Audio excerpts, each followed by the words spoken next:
stand up. We will survive. We will survive. We will survive. We will survive. All together.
The probability scale. The value of a probability in decimal form will always be a value between 0 and 1. This means that we can create a probability scale that starts with 0 on the left and ends with 1 on the right, the middle at 0.5. An example of how to get this probability is flipping a coin and having heads or tails facing upwards. The closer to 0 we get, the less likely an event is. For example, the probability of rolling an even number on a die is 0.5. The probability of rolling a 5 on a die is 0.16666.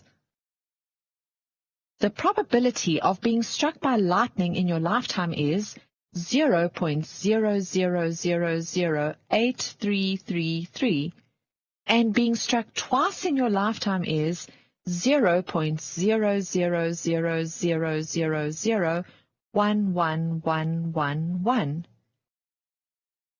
And finally, the probability of rolling a 7 on a die is 0, meaning it is an impossible event. The closer to 1 we get, the more likely an event is. For example, the probability of picking somewhere on Earth that is water-covered is 0.71. The probability of choosing a consonant out of the English alphabet is 0.80769. The probability of not picking a blank tile in Scrabble is 0.98. The probability of not winning our South African lotto is 0.99999992848. And finally, the probability of choosing a day of the week that ends with the letter Y is 1, meaning it is a certain event. What do you think the probability is of you using the probability scale today?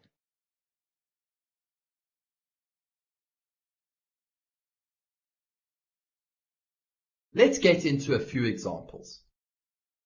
Your friend writes out the following letters on separate pieces of paper: A, B, C, D, E, F, G, X, Y, and Z. What is the probability of drawing either an A, a B, or Z from the hat? So, before we actually get into calculating the probability, let's try to define what the trial is, what the outcome is, what the event is, and what the sample space is. So, the trial will be the action of drawing paper from the hat. The outcome will be the letter that you draw from the hat. The event is the outcome of interest. In this question, we are interested in the probability of drawing an A, B, or a Z. And finally, the sample space is the list of all possible outcomes. So, the letter A, B, C, D, E, F, G, X, Y, and Z. Now, remember that the probability of an event occurring is equal to the number of outcomes in the event over the total number of possible outcomes. So, the probability of choosing A or B or Z is equal to 3 over 10. The reason for this is that we can choose either A, B, or Z from the hat. So there are 3 possible letters of interest that we can choose. We then divide by 10 because there are 10 letters all in all that are found in the hat. Therefore, the probability of choosing A or B or Z is equal to 0,3. So this event is not that likely. Let's now move on to the next example. A little girl goes to the sweet store to buy jelly beans. In her packet of jelly beans, there are 10 red jelly beans, 16 blue jelly beans, and 14 yellow jelly beans. What is the probability that the first jelly bean she draws is yellow? So, the trial will be drawing a jelly bean from the packet. The outcome could either be a red jelly bean, a blue jelly bean, or a yellow jelly bean. The event, which is the outcome of interest, is for the girl to pick a yellow jelly bean. And finally, the sample space is the list of all possible colored jelly beans that this girl can choose. In this case, it is a red, a blue, or a yellow jelly bean.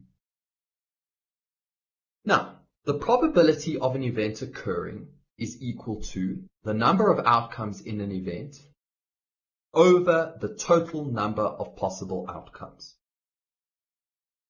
So, the probability of choosing a yellow jelly bean is going to be equal to 14 over 10 plus 16 plus 14, which is equal to 14 over 40. The numerator takes the number 14 because there are 14 yellow jelly beans. The denominator takes the number 40 because all in all we have 40 jelly beans in the packet. So, the probability that this girl chooses a yellow jelly bean is equal to 0,35, which again is not that likely. Now, let's take this example a little bit further. What is the chance of drawing a red or a blue or a yellow jelly bean? So, the probability of the girl choosing a red jelly bean or a blue jelly bean or a yellow jelly bean is equal to 40 over 40, which equals 1. This means that it is guaranteed that a girl will choose a red, a blue, or a yellow jelly bean. This should be obvious to you because if you looked in the girl's packet, she has no other colors of jelly beans. Let's now look at example 3. You have 3 gold, 5 silver, 12 iron, and 20 copper coins in your wallet. What is the probability of choosing a gold coin, at random from your wallet.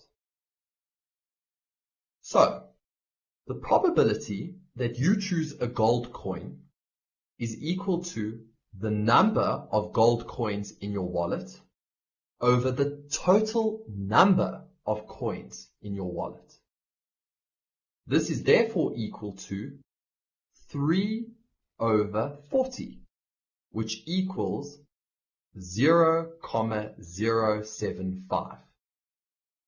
This means that your chance of choosing a gold coin from your wallet is very unlikely. Instead of obtaining a gold coin now, you actually pick a copper coin. You now want to know what the chance of choosing another copper coin will be after you pulled out a copper coin from your wallet. So, in attempting this question, you must remember the following. You have already chosen a copper coin, and you have already taken that copper coin out of your wallet. Now, we are going to assume that we did not put that copper coin back into the wallet. This therefore means that we are left with 19 copper coins. So, the probability that we choose a copper coin the second time we dip into our wallet is going to be equal to the number of copper coins in our wallet divided by the total number of coins. This is equal to 19 over 39, which equals 0.49.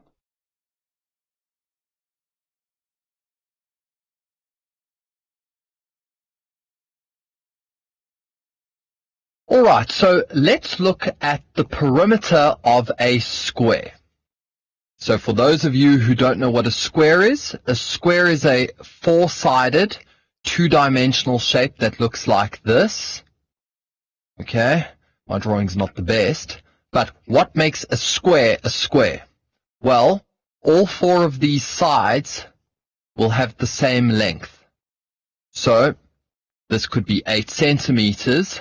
Then it means that this side over here is 8 centimeters, this side over here is 8 centimeters, and this side over here is also 8 centimeters. And then you also need to know that the angles within the square are all 90 degrees. Right? And what else? This side is parallel to this side, and then this side is parallel to this side. And that's a square in a nutshell. So let's now look at calculating the perimeter, or the outside length of a square.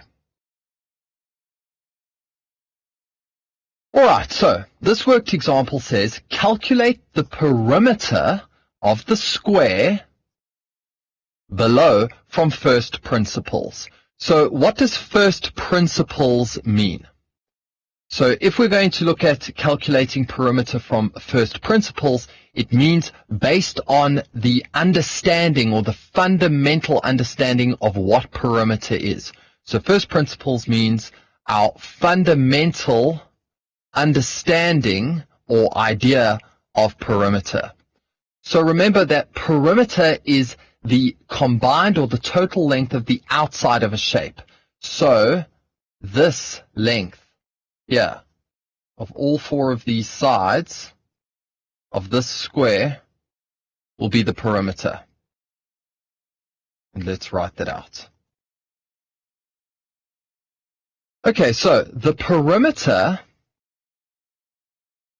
of the square that we see over here is going to be the sum of all of the sides of the square. So that is going to be equal to this side over here, which is 20 millimeters, plus this side over here, which is another 20 millimeters. In other words, it's the length of these sides. Okay? Plus the length of this side over here, which is 20 millimeters, plus the length of this side over here, which is another 20 millimeters. And if you add these all up, you're going to get 20 millimeters, 40 millimeters, 60 millimeters, plus 80 millimeters. So all in all, the perimeter of this square over here is 80 millimeters. And please, please, please do not forget to put the units of measurement. If you just put 80 down, the teacher will mark it wrong because it is 80 millimeters. Alright, so that's how we calculate the perimeter of the square using first principles. We're now going to look at how we can use a formula. So, this worked example says, calculate the perimeter of the square, and it's the same square we saw previously, below using the formula for a square's perimeter. So what is the formula for a square's perimeter? Well, if we have a square and the length of the side of the square is x, so then in that case all of them are going to be x, then the perimeter of this square over here with the side x is just equal to 4x. So 4 times the length of the side. Why? It's very simple. So if we go back to our understanding of perimeter, we know that perimeter is the length of the sides of a shape. So in this case, we just need to add these 4 x's together. So we're going to get x plus x plus x plus x. And 4 x's added is simply 4 times x. Okay, so that's very easy. So calculate the perimeter of the square below using the formula for a square's perimeter. So we know that the perimeter of a general square with sides x, perimeter of a square, is equal to 4x, where x is the length of the square's side. So that's our general formula. Now remember, in this case, our x is equal to 20 millimeters. So the perimeter of this square, okay, so let's just write that out. The perimeter of this square is equal to 4 times pi, and our x is 20 millimeters. And guess what?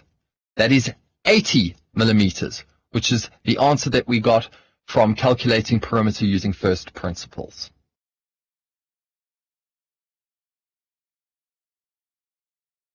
Let's look at calculating the perimeter of a rectangle. So what is a rectangle? Well, a rectangle is a four-sided two-dimensional shape, also known as a quadrilateral, that looks something like this. Or we could reorientate it, and it could look something like this. So what makes a rectangle a rectangle? Well, this side over here will have the same length as this side over here, and we could maybe call it 10 meters. Then this will be 10 meters. And then this side over here will be the same length as this side over here, the opposite side. So this could maybe be 30 meters and 30 meters. These are just examples of sizes. And then we also know that the inner angles of a rectangle are 90 degrees. And we know that this side over here is parallel to this side, and then this side over here is parallel to this side. So that's a rectangle. And then remember, perimeter means the length of the outside of this two-dimensional shape. So for example, if we had a little man, and this little man were to walk along this rectangle, the total distance that he would walk would be akin to the perimeter of the rectangle. So let's look at an example where we calculate the perimeter of a rectangle. So this worked example says calculate the perimeter of the rectangle below from first principles. First principles meaning our basic idea of perimeter. So we know that the perimeter of the rectangle is going to be the sum of the length of all the sides. So we'll just say sum of sides. And then remember, sum is when we add. So that's going to be this side over here, which is 10 centimeters,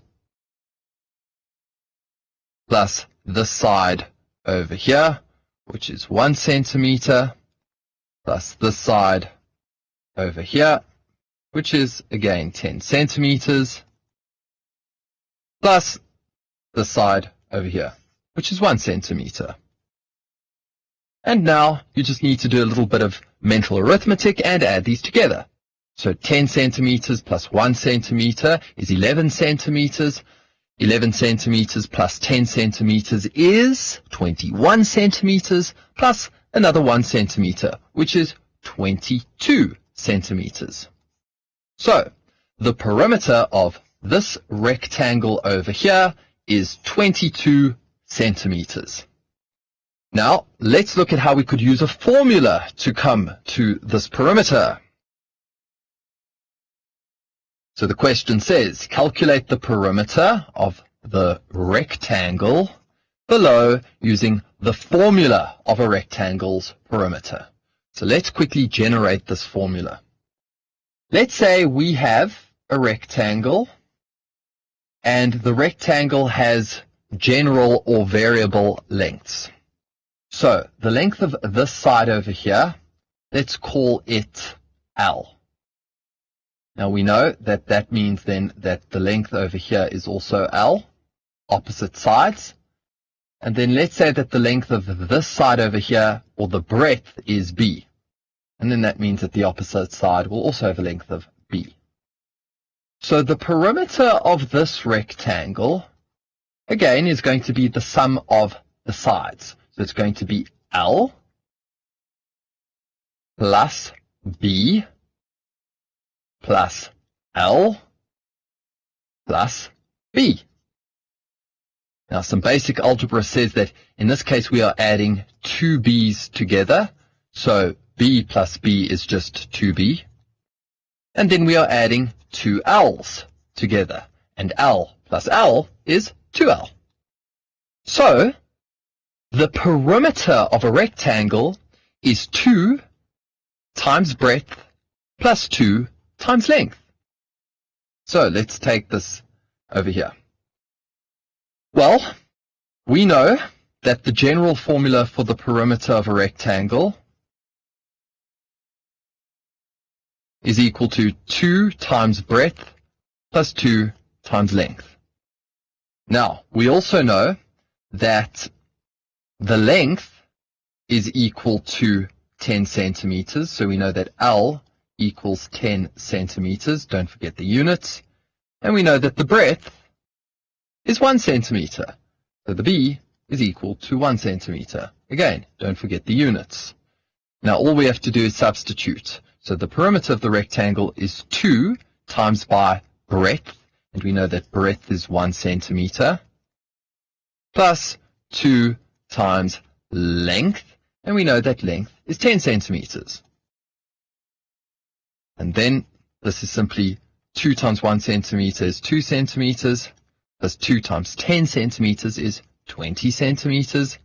And so 2 centimeters plus 20 centimeters is 22 centimeters, which is what we got from first principles. So the perimeter of this rectangle over here is 22 centimeters.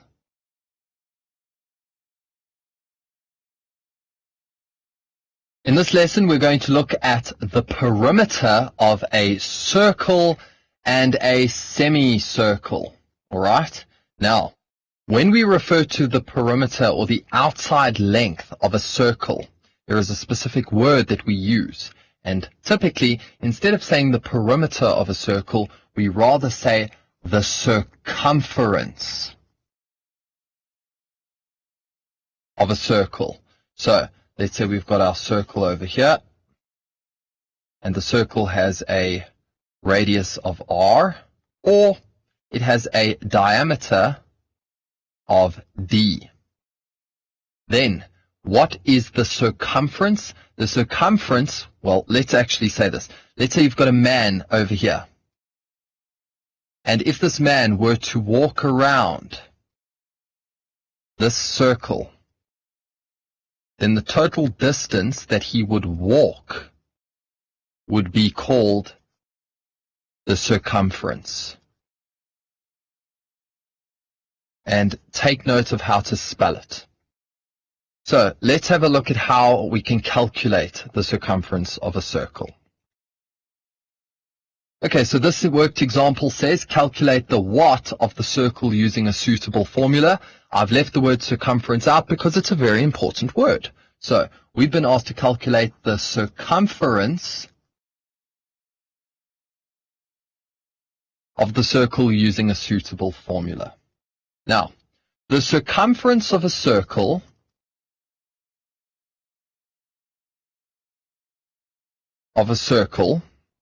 is equal to pi times diameter, provided that the circle has a diameter of d.